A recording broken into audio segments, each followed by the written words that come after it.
नमस्कार, स्वागत आहे सर्वांचं आमच्या यूट्यूब चॅनलमध्ये. तर या व्हिडिओच्या माध्यमातून DMR मधील स्टाफ नर्स पदासाठीचा अभ्यासक्रम आपण पाहणार आहोत. आपण जर आमच्या चॅनलवर नवीन असाल तर चॅनलला सबस्क्राईब जरूर करा.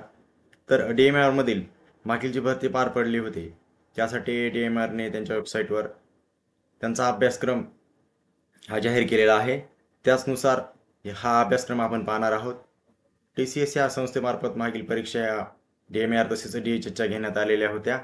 TCS या संस्थेची मुदत मार्च 2025 मध्ये संपत आहे आणि त्यानंतर परीक्षा या MPSC कडे जाण्याची शक्यता आहे, कारण MPSC कडे परीक्षा देण्यासाठी शासनाने समिती सुद्धा गठीत केलेली आहे.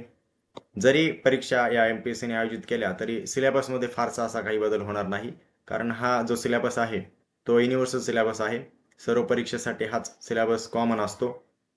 आपण जरी DMRचा सिलेबस पाहत असलो तरी DHS मधील सर्व सिलेबस, सर्व अभ्यासक्रम या व्हिडिओच्या माध्यमातून सुद्धा कव्हर होणार आहे. DHS साठी जो अभ्यासक्रम आहे तोच यासाठी आहे, फक्त रेशो थोडा कमी जास्त आहे.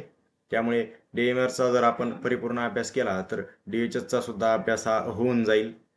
तर व्हिडिओला सुरुवात करू. हा व्हिडिओ DMR मध्ये स्टाफ नर्स पदासाठीचे आहे. इतर पदासाठी सुद्धा सेम अभ्यासक्रम आहे, फक्त टेक्निकल विषयामध्ये बदल आहे. जे तांत्रिक प्रश्न आहेत ते चेंज होतील. नॉन टेक्निकल हा विषय सर्वांना सारखाच आहे.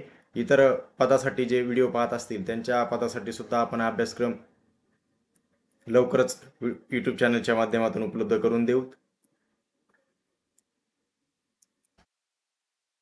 तर DMR मधील पदासाठी 200 गुणाची परीक्षा होत असते. यासाठी 100 प्रश्न विचारले जातात आणि 90 मिनिटाचा वेळ या परीक्षेसाठी असतो.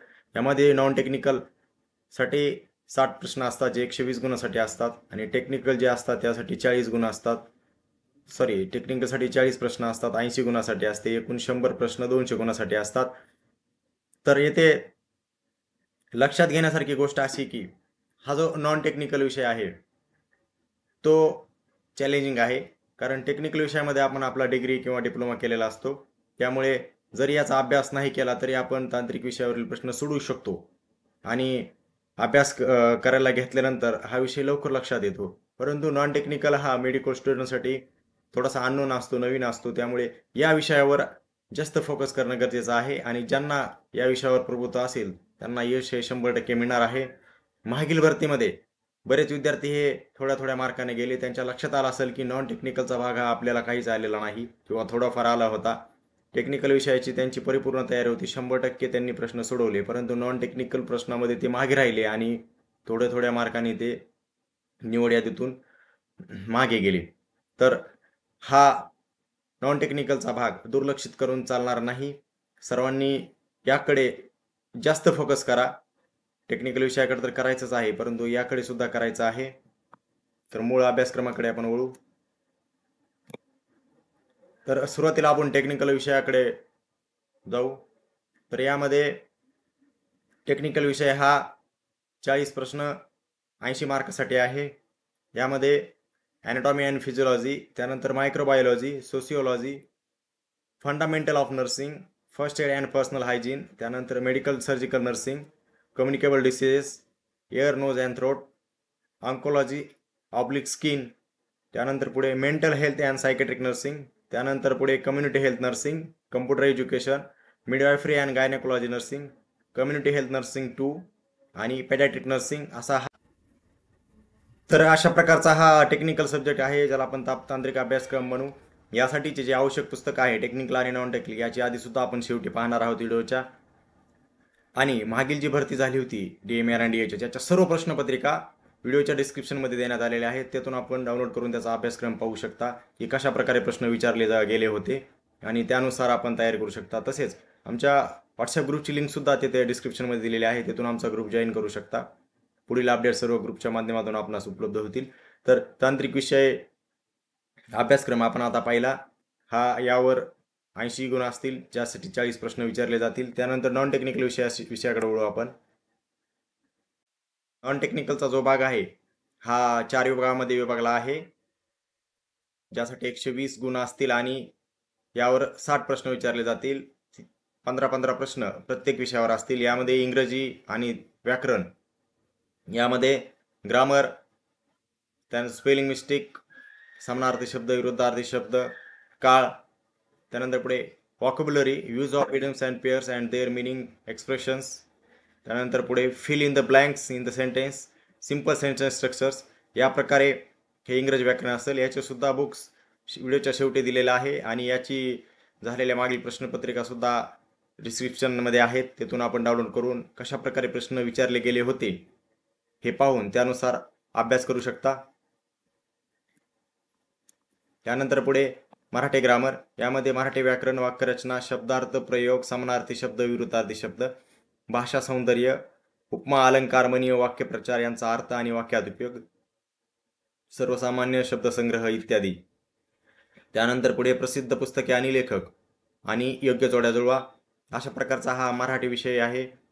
यामध्ये ग्रामर आणि इतर भाग आहे जो 15 प्रश्न 30 गुणासाठी असणार आहे. त्यानंतर पुढचा भाग आहे सामान्य ज्ञान. यामध्ये चालू घडामोडी, भारत तसेच महाराष्ट्र, भारतीय इतिहास, भारतीय भूगोल, भारतीय राज्यघटना, सामान्य ज्ञान, सामान्य विज्ञानाच्या बाबतीत हा विषय येथे सुद्धा लागू होणार आहे. तसेच आपलं जे टेक्निकल सब्जेक्ट आहे त्यात सुद्धा हा सामान्य विज्ञानचा विषय लागू आहे. आणि पुढे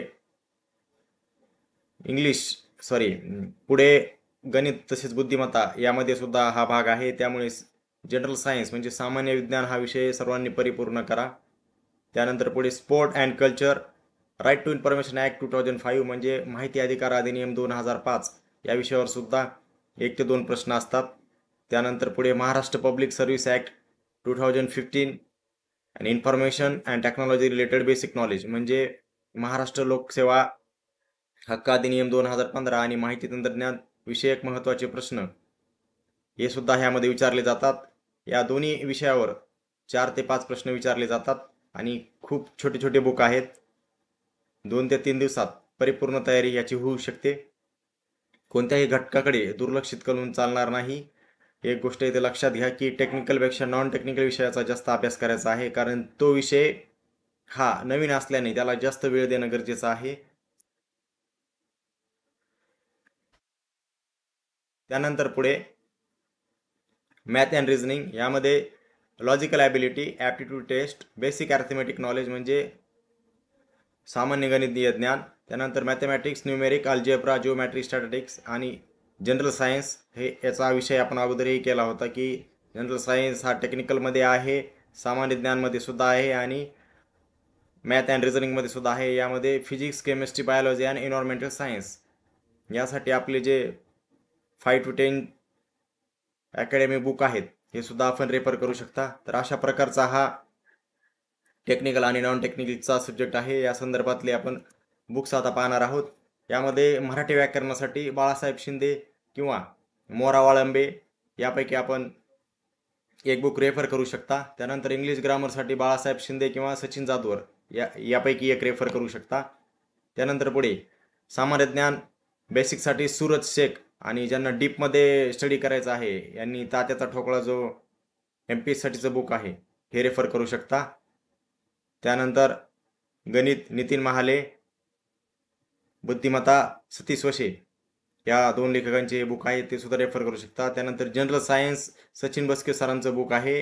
यामध्ये सर्व जनरल सायन्सचा सिलेबस कव्हर केलेला आहे. 5 to 10 NCERT तसेच स्टेट बुकचं सुद्धा ह्यात कव्हर केलेलं आहे. त्यानंतर पुढे चालू घडामोडी लक्षवेध जे परीक्षा डिक्लेअर झाल्यानंतरचं लेटेस्ट एडिशन आहे ते आपण चालू घडामोडी लक्षवेधचं एडिशन वाचावं, जेणेकरून चालू घडामोडील प्रश्न आपले तिथे कव्हर होऊन जातील.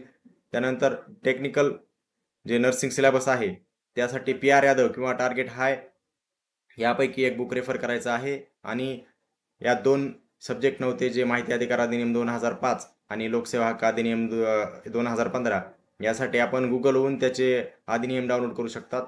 छोटे छोटे आहेत 5 ते 6 पानाचे, त्यावरून सुद्धा याचा आपण अभ्यास करू शकतात. या संदर्भात आणखी काही कोणाला प्रश्न असतील तर कमेंट बॉक्समध्ये जरूर कळवा. तसेच व्हॉट्सअप ग्रुपची लिंक डिस्क्रिप्शनमध्ये देण्यात आली आहे, तिथून आमचा ग्रुप जॉईन करा. पुढील सर्व अपडेट आपणास व्हॉट्सअप ग्रुपच्या माध्यमातून दिले जातील. व्हिडिओ आवडल्यास लाईक, शेअर, सबस्क्राईब करा. धन्यवाद.